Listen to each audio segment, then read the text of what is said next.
Good evening, darlings, and welcome to Mari Beauty. Today we're doing like a strawberry bread pudding or whatever, like something like that. But anyway, I got this leftover French bread, so I'm just gonna cut that up, and then we're gonna cut up some strawberries. I could have cut it up into bits. I could have cut the French bread up into bits too, but I was being too lazy, so we're just gonna layer it. So there's the French bread layer, then we're doing the strawberry layer, then we're doing the French bread layer and strawberry, and you get the gist. Anyway, we're going to do that until it looks like this, and then next we're going to make our mixture. So I'm cracking 4 eggs into a bowl, and then next I have a cup and a half of milk, and we're going to add in a cup and a half of heavy cream.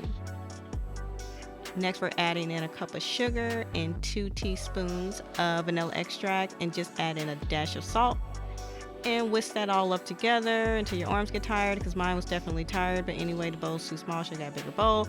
Pour that all on top of your bread and let that sit for 20 minutes. Put it in the oven at 350 for 60 minutes.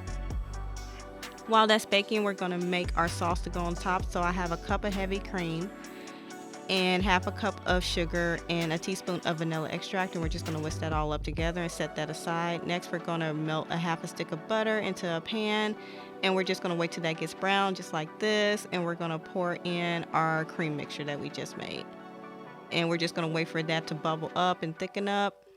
And we're going to add in some maple crown royal. You don't have to do this, I was just being extra, but I mean, if you want to, you can. So we're going to add that in. Make sure you add a dash of salt into this too, you guys. Set that aside. There goes our strawberry bread pudding. It's all done. There you have it. Thank you so much for watching, you guys. Love you. Mwah.